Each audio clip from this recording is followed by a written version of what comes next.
Guys, welcome back. ഇനി ഞങ്ങൾ എൻ്റെ ലാസിമോൻ്റെ ഒരു കാര്യം പറയാനാണ് വന്നത്.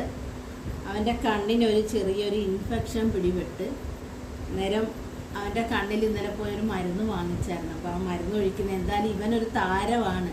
ഇവന് നമുക്ക് വ്യൂസൊക്കെ തന്ന ആക്ഷേപമില്ലാതെ 51K ഒക്കെ ആക്കി തന്ന ഒരാളാണ്. ഇവൻ ചില്ലറക്കാരനല്ല. അപ്പോൾ ഞങ്ങൾ നല്ല പൊന്നുപോലെ വളർത്തുന്നതാണ് ഇവനെ. അന്നേരം നമുക്ക് മരുന്ന് ഒഴിക്കാം. ഗൈസ്, ഇവൻ്റെ കണ്ണ് കണ്ടോ? ഇതുപോലെ നിങ്ങളുടെ ക്യാറ്റ്സിനും ഉണ്ടാകുമെന്നാണ് എൻ്റെ വിശ്വാസം. ഇങ്ങനെ ഉണ്ടാകുകയാണെങ്കിൽ എത്രയും പെട്ടെന്ന് നിങ്ങൾ കൊണ്ടുപോയി കാണിക്കണം. ഇപ്പോൾ ഡോക്ടർ പറഞ്ഞത് ഇവൻ്റെ പാടം നീക്കം ചെയ്യേണ്ടി വരുമെന്നാണ്. കണ്ണിനൊരു തിമിരം ബാധിച്ചിരിക്കുന്നതാണ് പറഞ്ഞത്. അപ്പോൾ ഈ മരുന്ന് തന്നിട്ടുണ്ട്. ഒരാഴ്ച ഇട്ടിട്ട് കണ്ടില്ലെങ്കിൽ കണ്ണ് ഓപ്പറേഷൻ ചെയ്ത് ഇവൻ്റെ കണ്ണിലെ പാടം നീക്കം ചെയ്യണമെന്നാണ് പറഞ്ഞിരിക്കുന്നത്. അപ്പോൾ നമ്മളൊരു വല്ലാത്തൊരു അവസ്ഥയിലാണിപ്പം.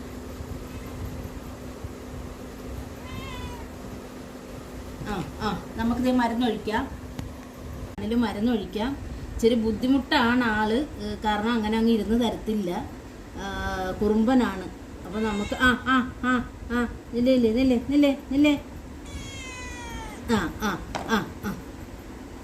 നില്ലേ കഴിഞ്ഞില്ല. ഒരു കണ്ണിൽ കൂടെ ഒഴിക്കാനുണ്ട്. അടങ്ങിയിരിക്കും. ഇത്രയെങ്കിലും ഇവൻ സഹകരിക്കുന്നുണ്ടെന്ന് പറ. അടി കൊള്ളും. അവിടെ അടങ്ങിയിരുന്നേ. ലാസി മോനെ, അവിടെ അടങ്ങിയിരി. നല്ല കുഞ്ഞല്ലേ ലാസി മോനെ. യെസ് ഗൈസ്, അങ്ങനെ 2 കണ്ണിൽ ഒഴിച്ചേക്ക് ഇവൻ സമ്മതിക്കുന്നില്ല കേട്ടോ. അപ്പൊ അത് കാരണം ഭയങ്കര ഒരു പ്രശ്നമായി. ഇനി ഇച്ചിരി നേരം പിടിച്ചു വെച്ചില്ലെങ്കിൽ അവനെല്ലാം തുടച്ച് കളയും. ഇച്ചിരി നേരം 10 മിനിറ്റ് നേരം എങ്ങനെയെങ്കിലും ഒന്ന് ഇരുന്നു പോലെ. അന്നേരം ബായ് കൂടെ എല്ലാവരും ലൈക്ക് അടിക്കണേ. എനിക്ക് ബായ്. എൻ്റെ കണ്ണിന് വേണ്ടി എല്ലാവരും പ്രാർത്ഥിക്കണം.